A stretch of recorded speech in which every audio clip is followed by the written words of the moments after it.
Selamat siang, Pak Hendro. Apa kabar? Selamat siang, Mbak Ika. Kabar saya baik. Selamat siang untuk seluruh pemirsa TV Broniva yang ada baik di Bali ataupun di seluruh Nusantara. Luar biasa. Terima kasih banyak ya Pak, waktunya sudah menyempatkan diri untuk mengedukasi teman-teman semua mengenai ini Pak. Akhir-akhir ini kan kita tahu kita nonton di medsos dan sebagainya mengenai warisan. Kayaknya kalau ngomongin warisan itu lingkupnya cukup luas ya Pak ya. Yeah. Nah, yang ingin saya tanyakan itu adalah mungkin Bapak sebagai praktisi hukum sekaligus sebagai seorang yang berkecimpung di dunia asuransi, mungkin sedikit bisa dibahas Pak ya, mungkin bisa disampaikan seperti apa sih warisan itu, yang penting warisan itu aman. Yeah. Karena sekarang kan banyak nih orang menggugat mengenai warisan. Bisa disampaikan Pak? Ya, warisan otomatis melibatkan dua performan, satu pewaris, satu ahli waris. Pewaris dan ahli. Ya, pewaris adalah mereka yang mempunyai aset yang akan diwariskan.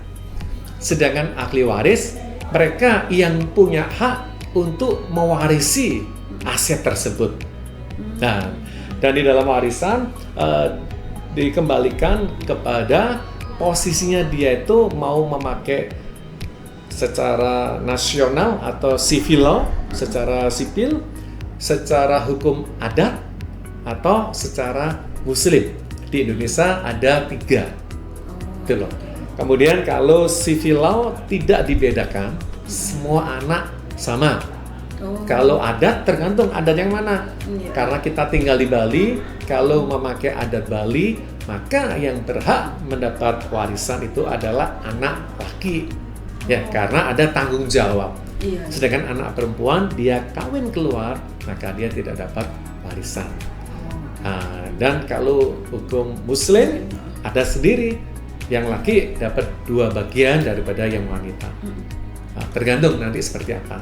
Sedangkan kalau di insurance itu hebatnya sebenarnya ya, para pemirsa calon nasabah, sebenarnya kalau di insurance itu berbicaranya sebenarnya bukan warisan. Kalau warisan bisa disengketakan. Tetapi kalau di insurance sebenarnya itu beneficiary itu tidak bisa disengketakan. Saya contohnya orang tua punya anak 4, ya bisa saya kasih 25-25. Setelah itu masing-masing terima itu. Dan seandainya saya punya anak, saya kasih beda-beda boleh 30-20, yang ini berapa 30-20 dengan pertimbangan. Yang ini karena sudah saya kasihkan ini, saya bukaan usaha ini, jadi dia ini nggak apa-apa. Beneficiary tidak bisa disengketakan. Maka nanti uang pertanggungan ya begitu keluar sudah sesuai dengan posnya. Itu yang membedakan. Itu, ya, Pak, ya? Itu yang membedakan kalau menaruh manfaat, yaitu seperti mewariskan ya, tapi namanya bukan warisan, beneficiary itu. Oke, berarti yang paling aman nih Pak, kalau dilihat dari masalah hukum ya Pak, menaruh di asuransi itu jauh lebih aman ya Pak ya.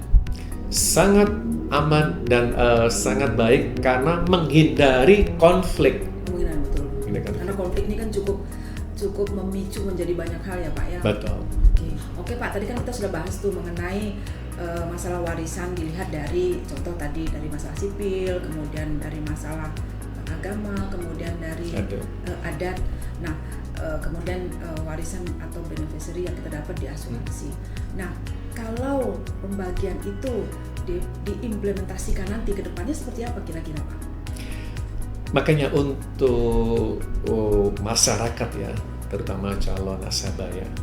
Jadi solusi yang terbaik ya, bila tidak ada konflik di kemudian hari, sebagai orang tua mau meninggalkan aset buat anak-anaknya ya, daripada ditinggalkan dalam bentuk warisan ya. Di situ kan sesuai dengan prosedurnya tadi, apakah secara adat, secara sipil atau secara agama. Kalau ini kan kita sudah langsung unity. Jadi satu satu performan, yaitu di insurance tidak mengenal apakah sesuai dengan adat, sesuai dengan sipil atau agama, mereka adalah general. Bagusnya sangat simpel, tidak akan ada konflik, dan warisan pun yang ditinggalkan adalah mulai dicicil sedikit-sedikit dengan premi yang ada.